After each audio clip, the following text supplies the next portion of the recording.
Order. Dave Robertson to move the motion.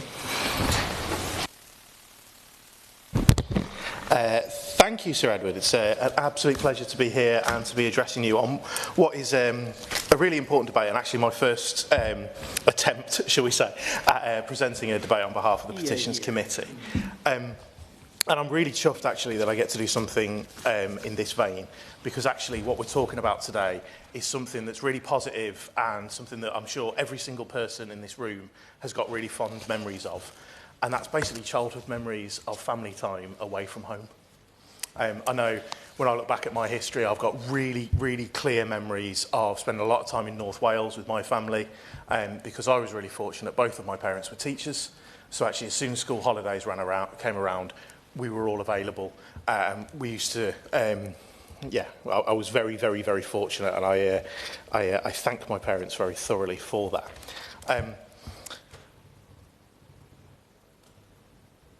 I've completely lost my train. There we go. However, later in life, I did move on slightly, and I became a teacher. I followed mum and dad into the family trade. And what was actually really clear there was seeing directly firsthand the real impact that absence can have on attainment and progress in schools.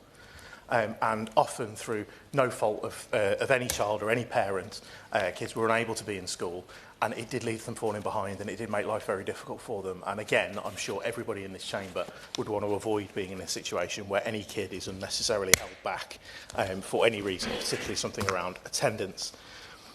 So it's a very complex issue, and as a lot of people around the House will do, I do have experience on both sides of this, and I'm sure we'll be getting a similar speech from a colleague, another former teacher, very soon. But when we look at this petition, there is a reason that it has been supported so significantly by so many people from right across the breadth of the United Kingdom. Because who can say anything to any parent who wants to spend some more time with their kids? It's so fundamental, it's so positive, and I think everybody would want to support that. And I think that's where the petitioners began this petition, and it has been supported so clearly. I think in reality the entire debate is about those really positive things, but it boils down to an issue of affordability. Anybody who's looked into this will be able to spot and be able to see that there are significant increases in the price of holidays, be that domestic, foreign, be that air travel, be that train travel, be that however you're doing it. The price of holidays during the school break periods fly through the roof. And it does have a real impact on parents, because they do want to spend that time away. They do want to take that opportunity to go and spend that time with their kids away from home and be able to start building those memories. But for far too many people, doing so in the school holidays has become unaffordable just because of that escalating cost during those 13 weeks while the schools are closed. Having spoken to the petitioners, I think Thursday last week, it was really clear actually that they completely and utterly understand the importance of kids being in school. And it came across so clearly. One of the very first things that they said to me when we met was to say actually they really enjoy the fact that their kids come home from school and are able to tell them what they did today and are so full of life and full of learning from that day. But they also completely understand the holistic benefits of kids being able to spend time away from that formalised learning environment and being able to spend some self-directed time, or just look at some different scenery, or look at some different walls, or whatever that holiday takes them to. Unfortunately, though, one of the things the petitioners did raise is that a lot of families who are in that situation where they want to have that time and want to be able to build those memories, they're unable to do so during the school holidays because of affordability. So they have to take the decision to take the kids out of school for that period of time, take the holiday then, because they think it's so important to their ability to help their kids enjoy their childhoods. But the following on from that, there is a fine that comes, and it leads to people feeling criminalised, leads to people feeling like they've done something wrong, when actually I'm sure that everybody would think that taking your kids on a break and helping them build some childhood memories is something that's really positive, and I'm sure everybody would do. Oh, absolutely, I'll give way. Thank you. Thank you. Thank you very much for letting me intervene. It's not just, though, about getting the joy of that holiday, is it? We also have a system where there's no compassion in the system. I had a resident today who contacted me that took their child out of school for 2 weeks because their grandfather was dying in India. And they've just been fined. And they know that their child needs that education and they're passionate about it. And they're facing now the risk that because he's dying but has not died, if they take that child out again, if the grandfather actually dies for the funeral, as he should, as part of that extended family, they may well get some sort of parenting order. And that's just ridiculous. So we really do need to recognise it's not just about money, it's also about compassion. Thank you for that intervention. I mean, it's really hard to follow that, because how could anybody disagree with that situation? Being able to spend some time with a dying family member at the end of their life is so important, not just for those who pass away, but for those who remain, because those memories live with us forever. And I'm sure in that situation, the parents were left between a rock and a hard place, but made probably the only decision that any of us ever would, despite the difficulties that they may now face. And it's very clear from stories such as that and some of the other ones that I've heard over the last few weeks, there is a real problem here. And again, when we look at the problem, I think one of the things that's mentioned in the petition, and it's something that is very worth bringing out, is the equalities impact of this.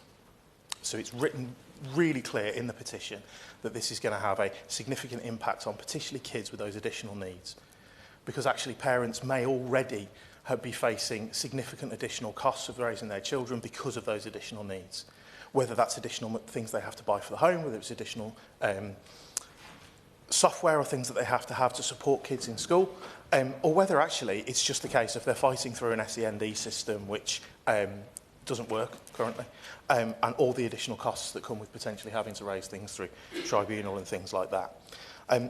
As part of my preparation for this meeting, I was supported by our excellent petition staff to meet with the National Autistic Society, who really did, again, value the opportunity to contribute to this debate. And what they were saying is, because of the issues in the SEND system, they spend a lot of their time wanting to talk to people about the importance of kids being in school and trying to support parents in getting their kids into school as often as possible. And sometimes that's not easy. But also that shouldn't be to a detriment of being able to spend some time with your kids and be able to go away, or, as the Honourable Member has just said, be able to spend that time on a compassionate reason, such as she highlighted. We also met with Parentkind, who highlighted some really interesting data from Wales, which I will fetch out now, particularly around the opinions of their research, or the opinions of the people they'd surveyed around a recent consultation in Wales about changes to the school day. Now, it was very clear from their data that a majority of parents in Wales supported a change in the school year, so that there wasn't such a long holiday period in the summer. That was maybe shortened a little bit, and those weeks were moved around to other parts of the year. And it was really clear there was a majority of parents who were supportive of that idea. But the numbers that they've shown here is that actually, among those parents, 56% of all parents were supportive of a more evenly spread school year. But those on a lower income expressed a greater opinion. So actually those on lower incomes were 59% in favour of this. Now that doesn't seem like a huge difference, it's only 3%, but actually when you think about it, they're contained in the other ones, so it's probably closer to 6, and various other points that you can make with data. But I think the really important issue is that people from lower income backgrounds, people who aren't as rich as their peers, felt more strongly that this would have been a positive step to stretch this out, to move things around. Now, part of that may well be that actually it's just easier to arrange childcare when you haven't got to do 6 weeks back to back. Part of it may be due to different things that are happening in Wales and different processes and festivals and things there which I'm not aware of because it's a while since I've been there. But actually, part of that may also be that the cost of holidays is one of the driving factors that led to that slightly different opinion between the two income brackets. Oh, very much, thank you very much. I thank the Honourable Member for giving way.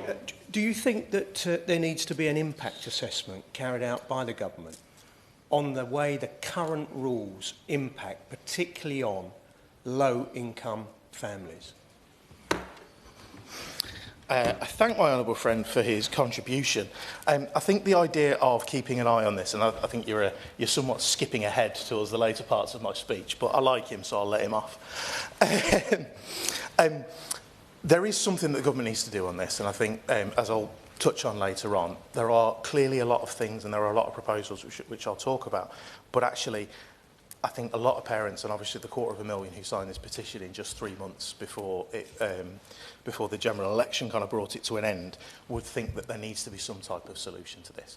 The one that's proposed in the petition is just giving parents that opportunity to have up to 10 school days, 2 weeks, away from school with their children. But there are a variety of different things that have been suggested, and the honourable member has obviously made another one. I'm sure the Minister is listening. But it is very, very, very clear that there is a problem here. Now, again, as part of the preparation for this speech, I spoke to a range of organisations to take their views, and every single organisation that we spoke to recognised that there was an issue here, that there was real value in kids being able to access that slightly different field of learning, that slightly different experience of not being at school in that formalised learning environment. I can't say that any of them were absolutely jumping on and saying this is definitely the solution to that. And actually all of the organisations that I spoke to suggested slightly different solutions. So I spoke to the National Association of Head Teachers, who were very, very, very helpful, and I thank them for their input, who suggested that actually returning some of the discretion around this to head teachers, as it was certainly when I was in school and actually at the start of my teaching career, saying that that discretion to head teachers could be used to support parents where appropriate, but obviously the head teacher has the discretion to say no, should there be other issues around that particular child and that particular attendance. Parentkind very kindly talked me through a significant amount of information around the potential for maybe changing the school year, maybe looking at how the school year is organised and whether that might be able to drive some changes. The National Autistic Society very much recognised there was an issue, very much recognised, though, that it's really important to get kids into school, and a lot of the work they do is around making sure that kids are able to access that education, but also recognised that there was maybe some space to do some work in this area. And one of the things they suggested was potentially talking to market organisations, talking to travel companies, talking to travel providers about whether there was something that we could do in that space to change the affordability issue, which might then lead into a slightly different situation for parents across the school holidays. And the Centre for Young Minds as well were very clear on that point, that the market isn't working. The free market here is not delivering. It's absolutely not delivering for families. It's certainly not delivering for kids. And that's leading to some of these issues. Absolutely. Thank you very much. I appreciate that. And it's an interesting point around the free market here, because we have a clear supply and demand issue. We have a huge glut during the summer holidays and then a drought. And if I could give one example, I won't reference the British holiday maker, but it's one that I think would be a firm favourite with most people. And a typical family of 4 to 6 could spend 5 days there for £500 or £600 1 week, and the exact same holiday is very much in excess of £2,000 the following week, because it's an off-term time. So would the gentleman agree with me that because of the supply and demand issue that we're facing, that possibly giving discretion, as you already referenced, or allowing a bit more variety in how schools use their time might be an option worth pursuing rather than trying to constrain business? I thank the honourable member for his intervention, and actually you've almost taken me to my conclusion, which I was coming to anyway, so thank you for the very appropriate segue. The line that I've got here is that, as ever for government, there are more solutions to problems and more solutions than problems, but actually finding the right one is often the really difficult part of that. And what's really come through in the work that I've done and the engagement that I've done around this, there is a problem. There are lots of ideas about things we might be able to do, and it's probably unlikely that there is one thing that we can do which will instantaneously solve this. But there are potentially things around, for instance, discretion, for instance, working with the market, for instance, changing school days, although there is a significant caveat about that obviously teachers are parents too, and if they don't teach in the same local authority area that they live in, then obviously moving the holidays around might cause them significant additional issues. And there are also issues with teachers being able to afford holidays with their families.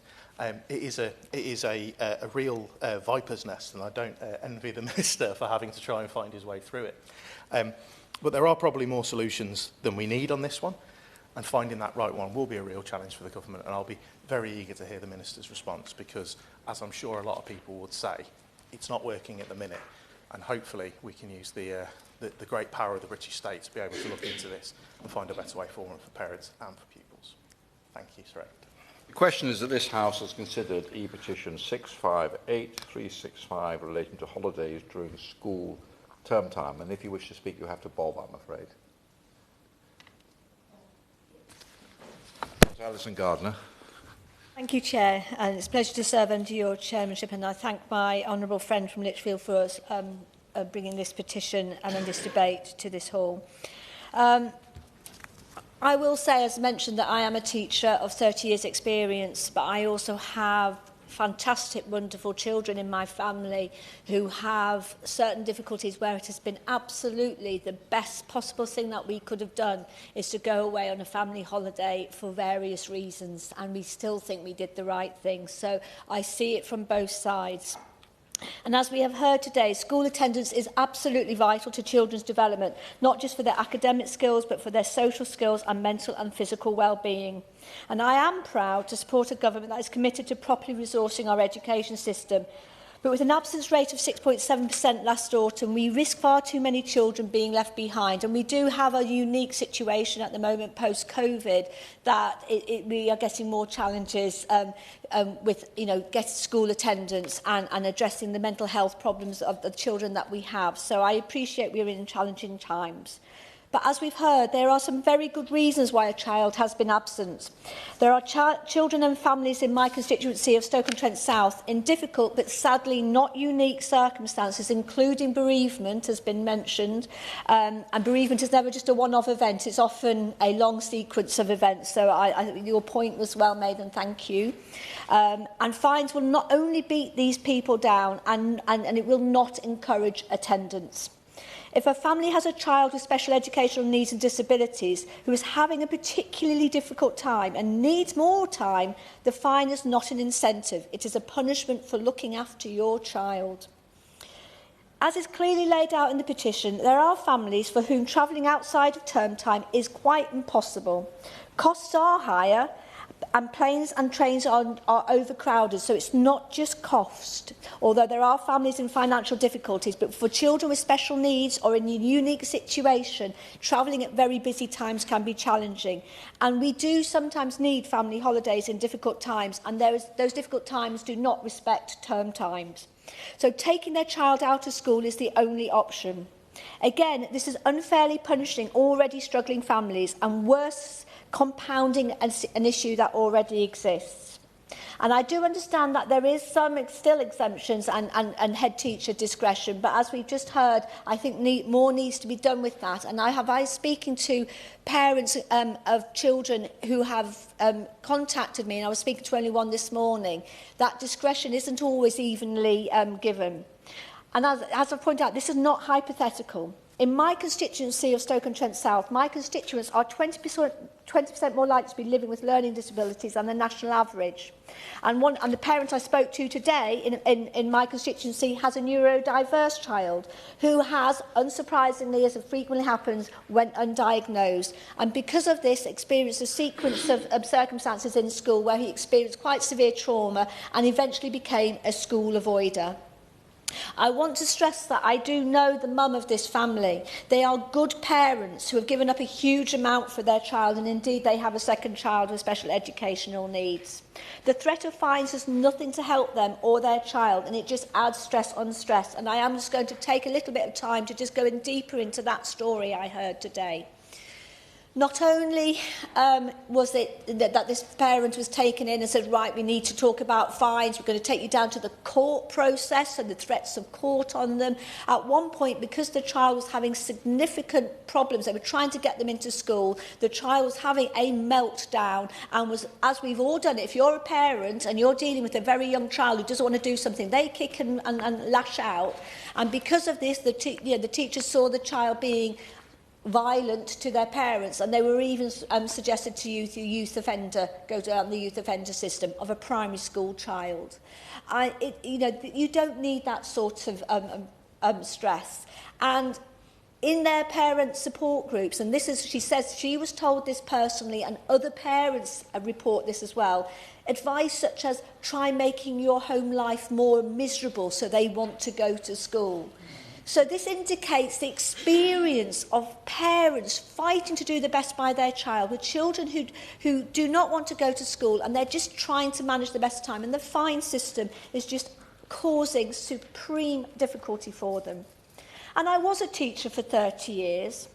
And I do know what it's like from the teacher's perspective, that you get absenteeism happening and you get a child who's been away and you've got to try and catch them up and still try and teach the other children and bring them forward. And you've got the gifted and talented children who are flying ahead, and the children who, needs more direct support. And then you've got the one that's been absent for 2 weeks and going, oh, I don't understand anything, miss, what's going on? It's really challenging.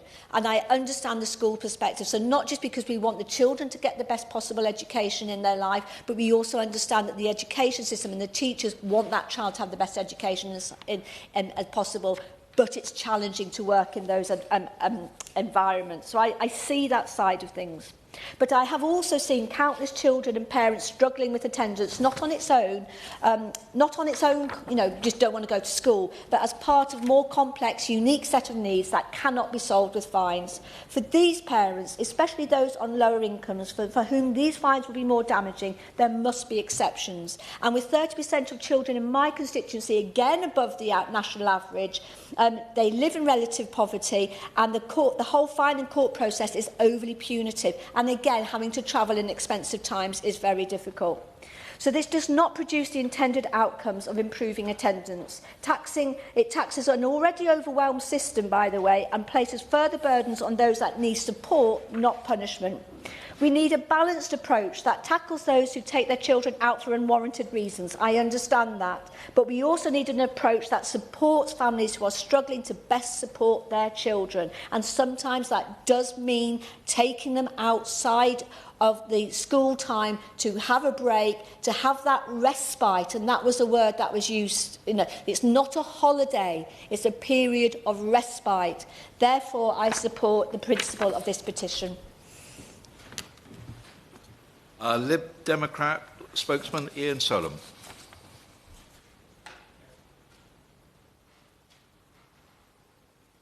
There we go. Thank you, Chair. And it is a pleasure to serve under your chairmanship today.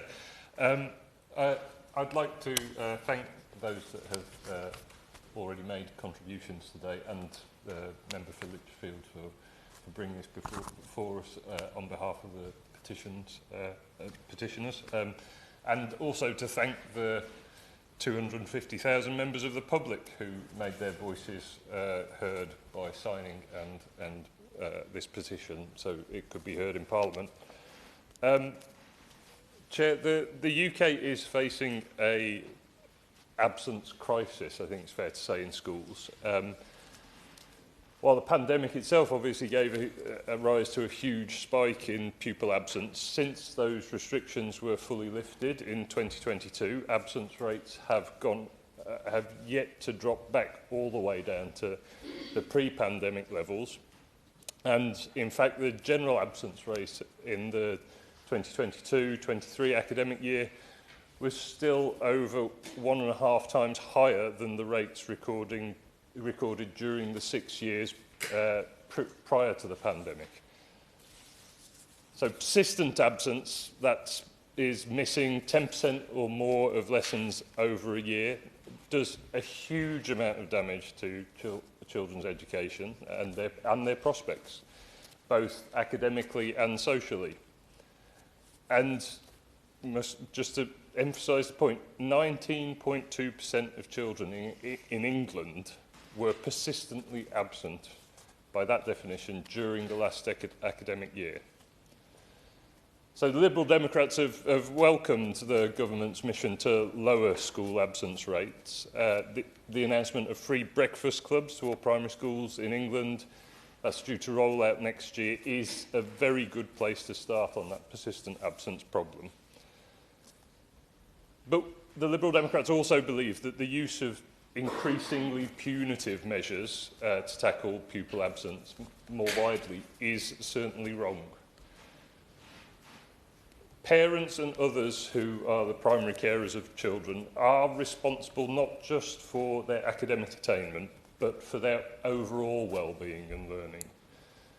And inflexible and recently increased fines are not a one-size-fits-all answer that they are often made out to be. Now, fines do work, of course, as a deterrent in many cases, but we have to encourage, demand even, that schools first work with parents to understand the root causes of absences, the needs of absent children, and work to find the solutions to getting them back in school.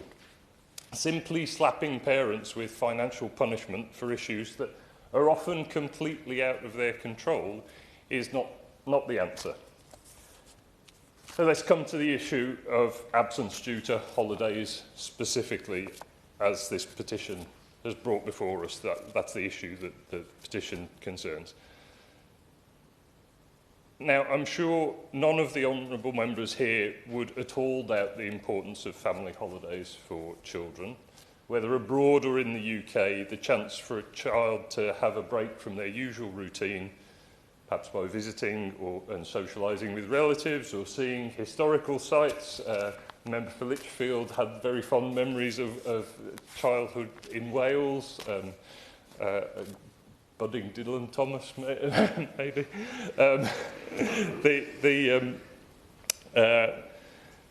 You know, seeing those, having those experiences, you know, other cultures, those are invaluable for personal growth. And for many families, making use of the 175 days a year that their children aren't expected to be in school is absolutely not a problem. Many parents are well able to afford to pay the frankly enormously hiked holiday package prices during high demand periods, and being packed into tourist attractions at the busiest times of year is just accepted as a fact of life. But for some families, as other members have pointed out today, those factors, particularly the financial factors, are completely prohibitive. And for a child unable to go on holiday outside of term time, the lesson in which they are tasked with writing an account of how they spend their summer may well be one that they completely dread. Feeling excluded or singled out or sidelined in daily life, that's an anathema to an inclusive education. So I would ask the Minister, does he agree that the burden shouldn't be on parents to shell out thousands of pounds in additional cost for a holiday or risk facing those inflexible fines, but rather it's upon the airlines and the travel operators to stop taking advantage of these families? Nearly doubling the price of the same holiday package from one day to the next is simply exploitative and completely out of line with any surge in demand. And we've talked in other contexts about surge pricing this year. It is exploitative. And the issue of the holidays is indicative of a wider issue, and that is that school absence is generally inherently linked to a family's financial situation. So in 2022-23 school year, 36.5% of free school meals eligible children were absent from school, compared with only 15.6% of children that were not eligible for free school meals. So, and the government's very provision of those meals and the new breakfast clubs that I mentioned earlier indicates that they have seen this correlation between a family's finances and their child's attendance. So I would ask the Minister, what will they do to relieve the holiday-related financial burdens for those who clearly need it most? But away from financial concerns, we should also consider that term dates are decided by local authorities and schools, and organising term dates in such a way that the largest number of families in their community can benefit from those 175 days a year that can be used for holidays is something that could be encouraged more. And just by way of example on that, a lengthy Christmas holiday within a community where a large number of families are not Christian can see those communities effectively barred from properly celebrating their own religious festivals, or facing fines if they're taken out they take the children out to do so. Now, I know some schools have found their own way around this by pushing together all their inset and training days rather than spreading them out over the year, so that families are provided some consecutive days in which to celebrate those festivals, or even book some time away at those times to have some time together in those high demand outside of those high demand times. And I think that's indicative of a way forward that's collaborative rather than simply around punishment, and I think that's part of the answer. But generally, in many cases, what I'm trying to highlight is that we might consider that parents aren't necessarily actively choosing to take their child out of school, but rather that their circumstances are such that their child has been forced out of the school system by factors that are outside of their control. I've really only scratched the surface on the financial burdens, but we really shouldn't debate this without addressing the point that was raised by the member for Stoke-on-Trent South, thank you, around the needs of those with or pupils with SEND. And I would add to that young carers or those with mental health conditions.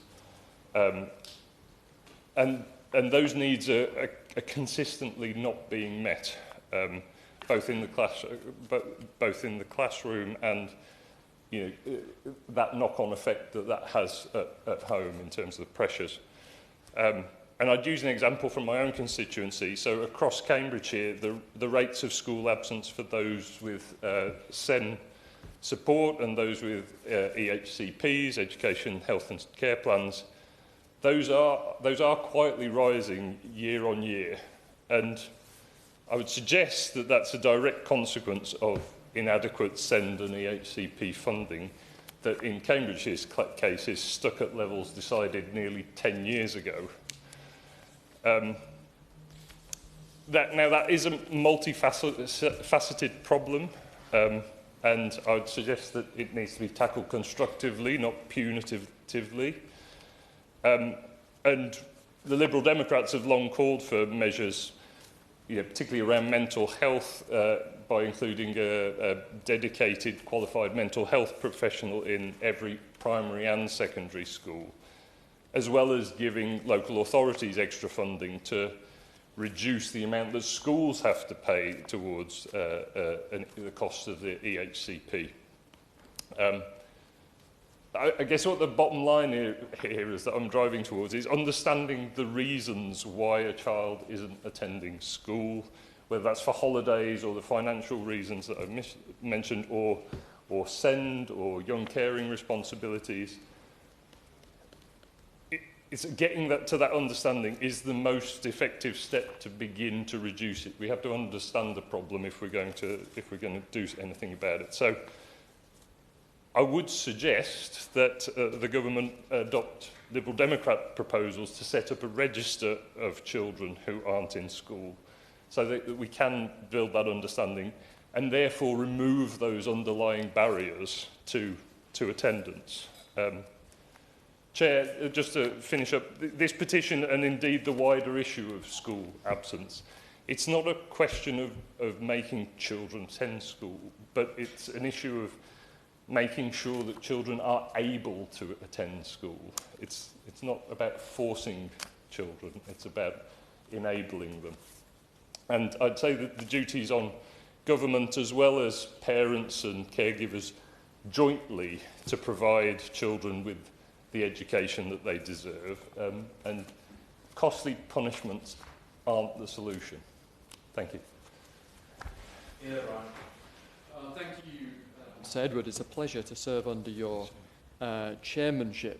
And I feel like I should start by declaring an interest. As the parent of 2 primary school children, I'm acutely aware of the expense and the cost of doing anything that is fun with small children. And like numerous other members who are here today, I also wince when you look at the cost of going on holiday anywhere and you see that just a few weeks before the school holidays it's so much radically cheaper. I completely understand the motivation for this petition, understand exactly why a quarter of a million people have signed it, and I echo exactly what the Honourable Member for Lichfield said about the importance of those memories. On the north coast of Scotland this summer with my small children, those are memories I will have forever. So I will come to what we could potentially do to make it easier for parents, but I am going to echo the numerous other comments made by very, very good, in very good speeches and by good interventions during this debate from members for Lichfield, Stoke-on-Trent South, Mid-Dorset, North Poole, St Neots and Mid-Cambridgeshire as well, and I am going to agree with them that we have a major school attendance issue, so we need to address this issue in that context. And people often think, well, if we're out a bit, it's not so bad. Being absent a lot is obviously a problem, but being absent a bit, is that really a problem? And the statistical truth is it is a big problem, unfortunately. If you look at those who have a 10 percentage point decrease in their attendance at school, you see a halving in the number of pupils getting GCSE grade 5 or above in English and maths. So if you go from being in the 0 to 5% range of absence to 10 to 15% range, you go from 55% getting 5 or above to 22%. That's a huge impact from what seems like not a huge decrease in attendance, but actually some of the former teachers who are present and have spoken well in this debate already have already made this point, which is you lose the thread, you start to be behind, it starts to be difficult to follow the sequence of what others have already learnt, and you get compounding problems. This is why it is a problem if you're not there when you need to be. Now, the last government, when we were in office, we were taking steps to address this major challenge that has become particularly acute since the pandemic. Schools always had a duty to keep a register of children not in school. We were working with local authorities to make that register more accurate, and we committed to making it statutory. Instead, January this year, we committed to double the number of attendance hubs to support about 1 million extra children with attendance. We had done things at different levels. For those who have particularly severe attendance issues, we'd invested £15 million in one-to-one monitoring for 10,000 children. And for a wider group of pupils with quite serious attendance problems, we put an extra 200 million into the Supporting Families programme, an early intervention programme. We would take them spending up to 700 million a year on. And because, of course, we know that this is to some extent also overlapping with the issues around special educational needs, we'd increased spending on the high needs block by 70%, more than £4 billion a year extra going into that. You could say, well, it's not enough still, the need is ever expanding. I completely understand why people say that, why we need to do more in that space, but it's worth just noting that that money has gone in, and we also need to tackle the root causes of the growth of the demand there, which I'm sure the government will agree with and want to do more on. Now, we were making progress on this attendance challenge in the school year 22-23. We had 440,000 fewer pupils persistently absent than the year before, but there's still a long way to go because those patterns of attendance still hadn't got back to where they were even pre-pandemic. And even pre-pandemic, in truth, we saw that the proportion of pupils with good attendance in primary school was about 70%, but in secondary school it dipped down in years 9 and 10 to just above 60%. So there was a problem pre-pandemic, and then that problem was radically compounded after the pandemic. And there's a lot of different bits to this. There are people working from home and having their kids there, taking days here and there. There are people with challenges of wanting to go on holiday, and then there are much more serious social problems with children who are routinely and significantly not in school a lot of the time. But we cannot lose sight of, and we would be doing a disservice to parents if we did not share with them the evidence that what might seem like quite small amounts of non-attendance can have pretty bad effects on pupils' attendance. But that is not to say that nothing can be done. It's absolutely not to say that. And there are ideas, some of them have already been alluded to. I thought Honourable Member for Lichfield had done a good job of talking to all the different people who care about this. And he mentioned already the parent-kind idea about when the school terms are. Now, I have some experience of this in Leicestershire. We are out of step with everybody. We, for historical reasons to do with the way that the factories used to shut in Nottingham, Derby and Leicester, we finish our school year a week earlier than everyone else, then we go back a week earlier than everyone else. I know that the last government looked at, and various people have suggested, could we do more to stagger school holidays around the country? Obviously, Scotland often have different holidays. The challenge there, and I have direct experience of this, of course, is where you have a border. And at one phase, there was a brief moment where the city of Leicester and Leicestershire had their holidays at different times, and this was a massive pain for parents because, of course, you then had one kid in school, one needing looking after at home, you couldn't go on holiday. And so, while I think there could be potential there, and I understand why local authorities might want to explore that, to give parents the benefits of being able to find some of those cheaper holidays, I would also say that caution is needed, because if you create borders where you have kids on either side of them, then you can actually create problems for parents rather than make any of those problems better. So I'm entirely sympathetic. Of course, there is a huge array of things the governments could do to make it easier to go on holiday, to improve the cost of living and so on and so forth, thinking about the taxes on holidays in this country, taxes on flying and the like. Many, many different options to think about the cost of living for parents.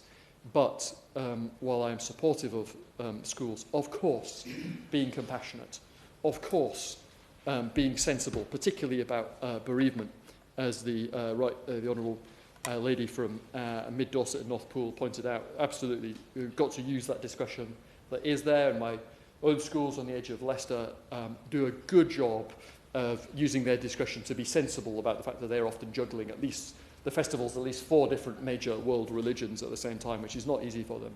Got to use discussion, got to be sensible. We've also got to be careful, and we've also got to be honest with parents about some of the risks of deciding not to attend school and to miss a couple of weeks, which might not seem like a lot, but we know, and the educators in the room know, can have a particularly bad effect on kids' education. So we must balance our desire to make things cheaper for parents with our desire for children to get good education, and for us to continue the work, which I'm sure the government will do, of making sure that we get school absence under control, because it's such an important driver of overall achievement.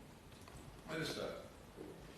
Thank you, Sir Edward. It's a pleasure to serve under your chairmanship, and may I welcome the Shadow Minister to his place, who I think made some very reasonable remarks today. With permission, I'd like to start by thanking my honourable friend, the member for Lichfield, for bringing forward to this debate, and to all members that have contributed on both sides of the House. And Chair, let me start by saying that I acknowledge the points made by members today across the Chamber on the issue of holidays in particular, and I sympathise with families for a variety of reasons who wish to avoid the busier and more expensive periods. As we've heard tonight from members and from a number of former teachers, school attendance is clearly an important issue that a lot of people in this country care deeply about. And this government is acting decisively to tackle absence via a new approach rooted in responsibility and partnership and belonging. This includes supporting schools and recognising that they have important responsibilities by creating a welcoming, engaging and inclusive environment for children, but also includes parents' legal responsibility to send their children to school every day that they can. And that is why we will not automatically be granting 2 weeks of term time absence to every pupil. Tackling absence from school is at the heart of our mission to break down barriers to opportunity. And of course, children are sometimes too poorly to attend school, but we are currently facing an absence epidemic in this country, which 1 in 5 children persistently absent, missing the equivalent of a day every other week. And Chair, thanks to the hard work of the sector, there has been progress, but we remain a long way off pre-pandemic levels. Now, if children are not in school, it does not matter how effective or well-supported teaching or learning is, as they will not benefit. And this is why the government has the highest possible expectations of all children's attendance at school. And that is why we ensure school is the best place for every child, with free breakfast clubs in primary schools so that every child is on time and ready to learn, better mental health support through access to specialist mental health professionals in every school, and inclusion for children with special educational needs and disabilities with a mainstream setting right across the age range. And we will make sure parents are supported to send their children to school and schools are supported to welcome them. Sir Edward, the reason this is such a top priority for this government is that we know the overwhelming benefits of regular school attendance for children's attainment, mental well-being and long-term development. The most recent DfE data shows that an increase in absence is associated with dramatic reductions in attainment, with 18% fewer children who miss 2 weeks of school year achieving good GCSE results compared to those who are in almost every day. Other independent studies also support this finding.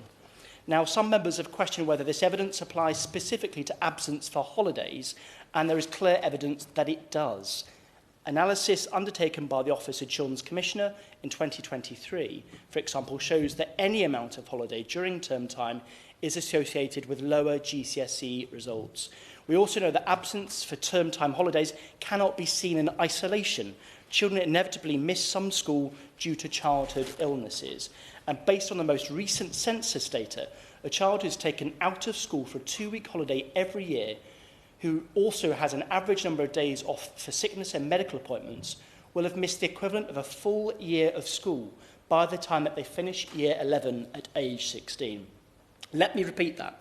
A child taking a fortnight's term time holiday who has an average number of days off due to illness will miss a full school year over the course of their education. So, Sir Edward, I've already spoken about how we are adopting an approach rooted in partnership and belonging. One I'd like to highlight here is that term time holidays don't just impact the child missing school. Children thrive on stability, but a steady churn of absences disrupts the learning of every child. The hard work by school staff to cultivate a sense of community and belonging is wasted, and teachers have to replan lessons, making it more difficult for them to cover the curriculum. Even if we assume it takes just 1 minute per missed day, that adds up to an equivalent of 1,000 teachers working full-time on nothing else for an entire year. In addition, the impact of absence on other children isn't spread equally. It hits those children hardest who are already know the face to greater barriers to opportunity. Research by the National Foundation for Education Research shows in-year groups where there was higher absence, disadvantaged pupils had worse attainment. A number of honourable friends and members have raised a number of points regarding children with SEND, and we know that parents have struggled with getting the right support for their children, particularly through the long and difficult EHCP process. We've already announced extra funding for this year, over £1 billion, to help schools with additional costs that they are facing, including the costs of supporting their pupils with SEND. And we will work across the sector to provide support for children with SEND and to restore parents' trust. On attendance specifically, we know that some pupils face more complex barriers to attendance, and this can include pupils who have long-term physical or mental health conditions or have special educational needs and disabilities. However, these children have the same right to an education as any other pupil.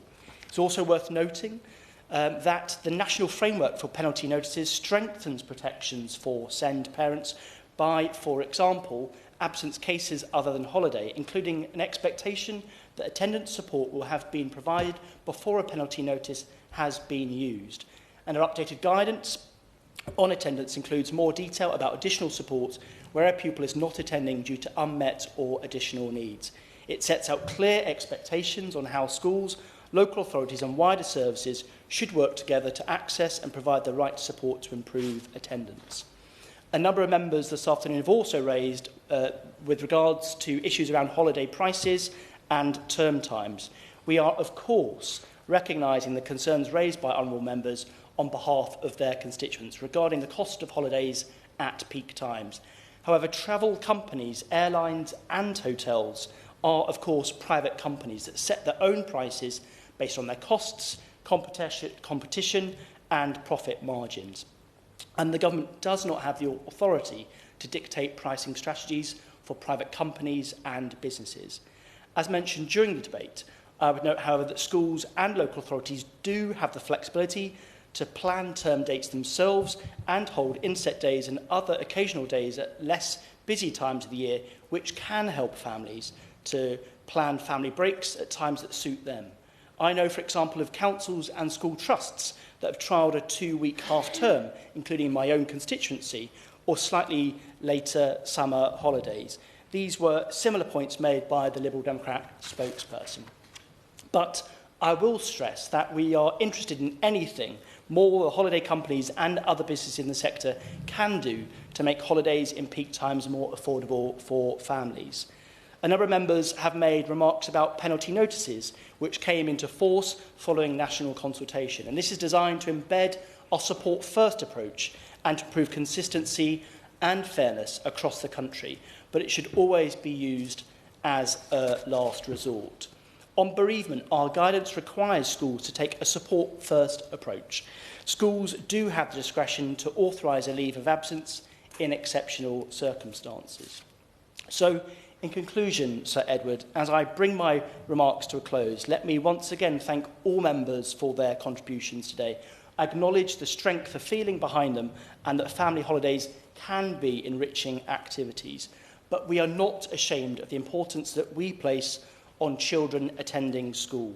Absence is one of the biggest barriers to success for children and young people, and minimising absence of any kind is crucial if we are to ensure that they reach their full potential. And we will continue to work in collaboration with the sector to take steps to achieve this. Thank you. Dave Robertson to sum up, if you wish to.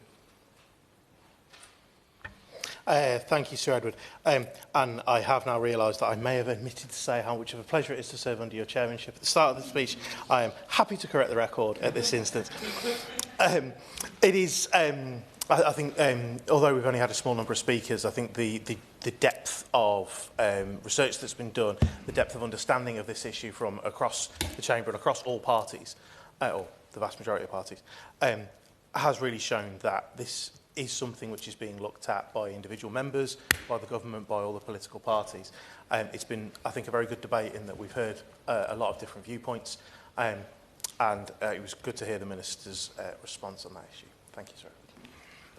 The question is that this House has considered e-petition 658365 relating to holidays during a school term time. As many of that opinion say aye. The contrary, no. I think the ayes have it. The ayes have it. Order, order. The sitting stands adjourned.